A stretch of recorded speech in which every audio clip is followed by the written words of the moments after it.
WrestleMania 30, who do you want Undertaker's opponent to be? Me, personally, I want to see Undertaker on a 1-on-3 match against The Shield. All right, we're going to all answer that in a second. Thank you again for calling in, Dominic. I'm going to switch over some of the switchboard stuff for a little bit right now. And remember, everybody, if you want to call in, 760-512-7247. WrestleMania 30 Undertaker. I am hoping we either get John Cena or Brock Lesnar. Let's do a little round the horn quick kind of thing. Name who you'd want. Drew? Well, there was talk that Brock Lesnar would maybe be the one last year, but that didn't happen. And you've mentioned John Cena, which, that's been talked about for a few years. But if I had to choose someone who wasn't those two, I'd probably, even though it makes about as much sense if having CM Punk try to end the streak, I'd probably go with Daniel Bryan. Daniel Bryan and Undertaker, huh?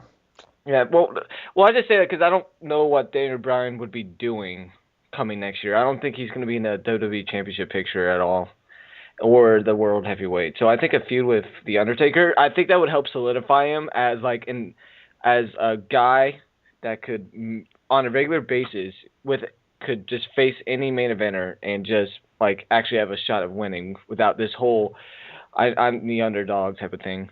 What do you think, Jester? I really want it to be John Cena, and I really want it to be Undertaker's last match at WrestleMania. Do you want him to lose? No, I don't want him to lose. I want it to be his last WrestleMania, and I think John Cena is the perfect person for him to be his last WrestleMania against. And WrestleMania 30 is a nice, round, even WrestleMania for him to end that, too. I definitely think it should be his last one, and I think John Cena is the perfect opponent. He's as much as we all hate him, he's been the guy for the last 8 years. He's probably the perfect person. He gives the most credibility to Taker possibly losing. I just don't think there's a reason for him to lose to John Cena. John Cena doesn't need it. So. Sean. Bollocks. I think we lost him as well. Sean? Hello? Hi. Yep. Who do you think, Sean? Can I have 2 picks? Sure. I want to see Undertaker versus CM Punk 2. Yep, CM Punk to win. Or Undertaker versus Kurt Angle. You want Kurt Angle to come back? Fuck I. Well, how's he going to get to the arena without right getting now a in TNA, DWI? that might be a chance. He's headed to rehab. What's that, his 5th one now? 3rd. Oh. In 2 years. 37th. Miguel, what do you think, Miguel? Well, everybody else has picked the good ones, Cena, Lesnar. I'm actually going to go for a long shot here, and I think visually, this could be an intriguing matchup between these two. If they built it up properly, I wouldn't mind seeing Undertaker versus Ryback. If they rebuilt Ryback as kind of this monster for Undertaker, I'm not saying he's going to win at all, but in terms of a matchup that would benefit Ryback, a WrestleMania matchup against the Undertaker would do him some good. Granted, if they don't just do it as a way to job him, if they actually make Ryback look like a credible opponent, it would be great. But from a visual standpoint, I think it could work. What do you think, Burhan? For me, to face the Undertaker, I would have to go with John Cena as well. I agree with all the points that Jester made. It's about time. This is probably going to be the last time that Taker will defend the streak. And the best person, other than Bray Wyatt, of course, would be John Cena. Because Cena and Undertaker have never actually crossed paths in that situation. I don't think Cena would win. I think Taker would retire with the streak. Braden? I'm just going to echo the very popular answer for this question. And of course, it's John Cena. I mean, he's been the guy 8 years, and since he's really become a top guy, and that's meaning since he won his first WWE title, maybe even a little bit before that, if you notice, him and The Undertaker haven't really legitimately crossed paths. I think Taker gave him a tombstone a couple of years ago. Maybe they had one match on Raw where it ended in a count out or Didn't something they have like a that. pay-per-view matchup early in John Cena's heel run? Yeah, but that's different, That John was Cena. before he won the world title. So since he won his first WWE championship, like at WrestleMania 21, you've noticed they didn't really ever, they had very minimal interaction. It still stands to this day. It's like they kind of kept the two separate. And I think maybe they're trying to avoid it, but at the same time, I kind of have this thought in the back of my mind, just saving like this last big, huge match for Taker's streak for WrestleMania. And I mean, it's a big WrestleMania. It's 10 years since he brought the Dead Man character back too when it happens. So it might as well be like his biggest match you can have. I don't know where he would go after that. I would say this would probably be the one to hang them up if they do go that route. And yeah, like I mean, he's the biggest guy. I mean, there's no other person who would be seen as like a legitimate threat. Every time Cena would hit an AA or lock in the STF, I think people would be sitting on the edge of their seat going, "Oh fuck, don't tap out or don't get pinned." You know it's bound to happen. So yeah. It's the best way they can go. What I'm going to do is I'm going to run this back a little bit here because we had a question from Graham in the chat. We lost Graham a little bit earlier, but he's going to send us back to the hot tags a little bit about the Randy Orton situation.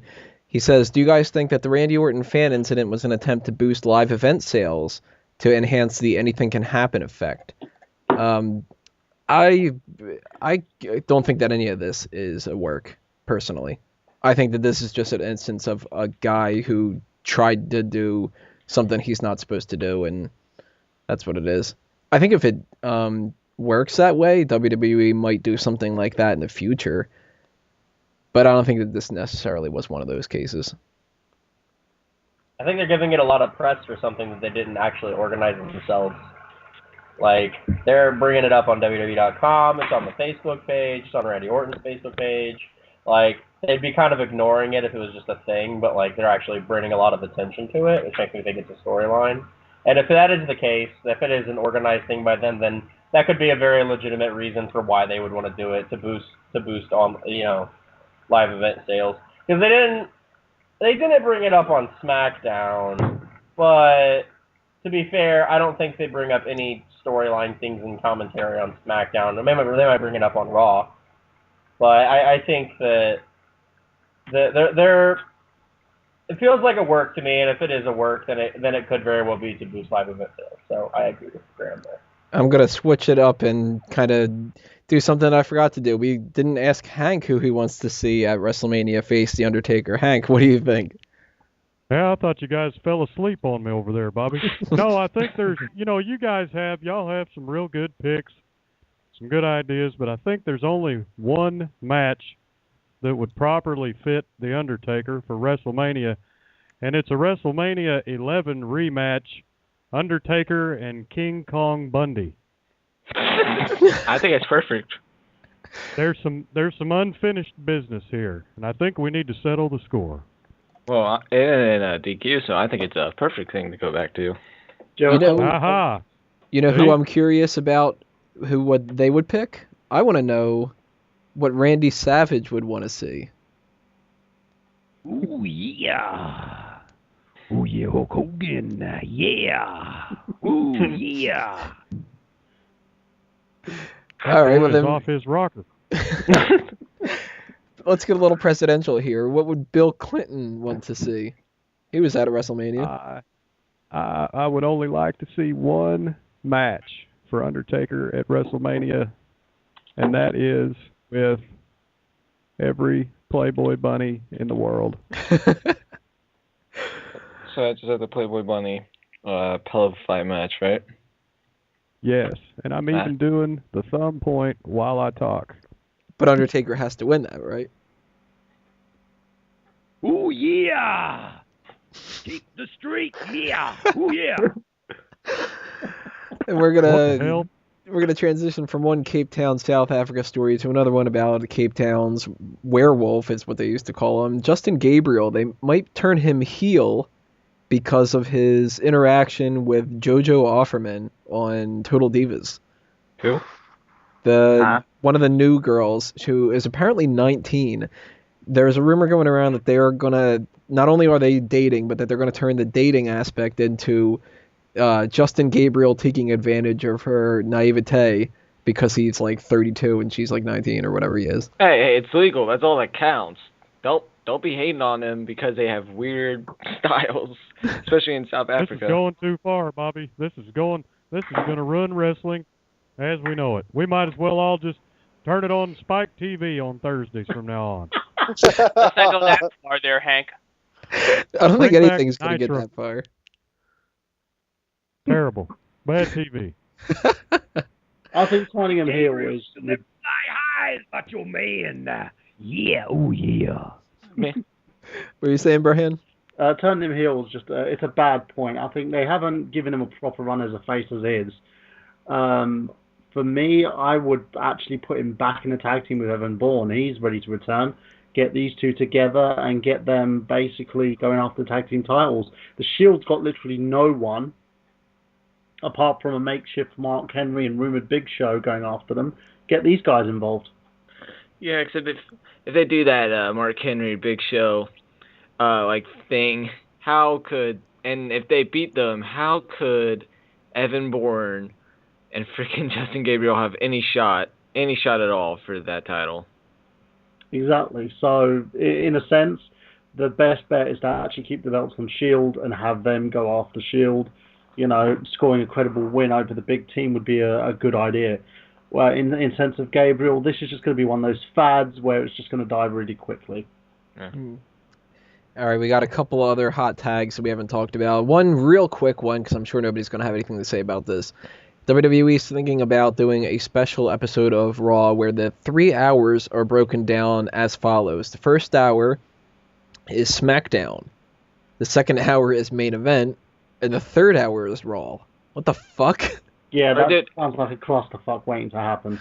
Dude, we could go on about this for hours. I mean, come on, everyone loves a good episode of Main Event and SmackDown. My main question is, will each segment have its own intro at the top of every hour? Fantastic. You know what's got to really piss off the crew, though? If they go, okay, now we're going to go into the main event section of the night, and then they go, motherfucker, I got to switch the whole layout of the ring.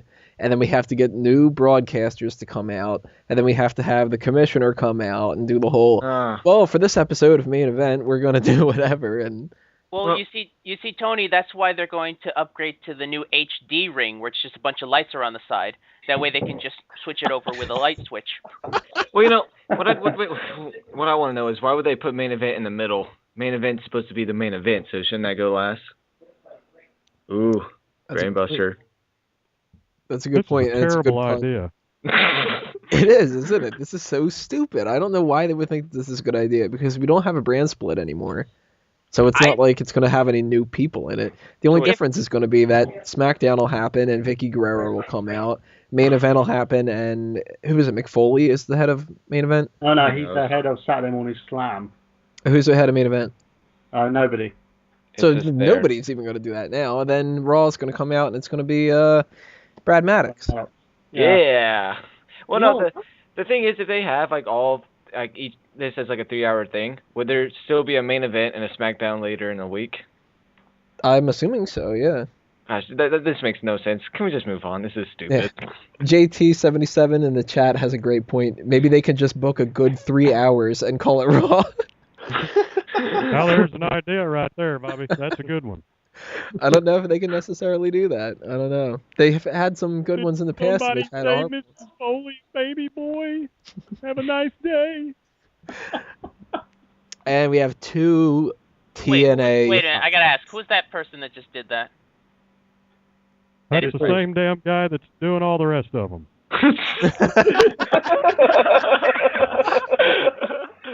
Breaking the fourth wall. No, I was. It sounded. He was channeling more Paul Bearer in that. Yeah, that's what I was gonna say. It's very much a Paul Bearer impression. I wouldn't mind hearing that again.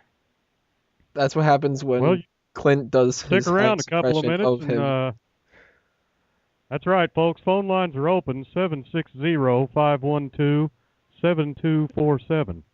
If anybody else wants to call in. We still have part of an Ask Him that nobody answered. Right? What? Somebody's hollering like a girl. Hank Hill is real, right? And the rest are all, like, impressions? No, dude. No, they're all fucking real. I thought we established this. Bill Clinton is a huge wrestling fan. Well, he just said that everybody else was all done by the same guy, but I assume Hank is real. No, dude, we're just kidding. We're being 100% serious right now. Oh, okay. Yeah, see, this is such a special episode that we actually brought Randy Savage wrestling. back from death. And see, Bill Clinton just talked. That's Bill Clinton. And see, even Randy Savage is phoning us from the dead. Come on. How can you hate For the that? zombie Yeah, apocalypse, Hulk it's Hogan. Be a man. Yeah, oh yeah.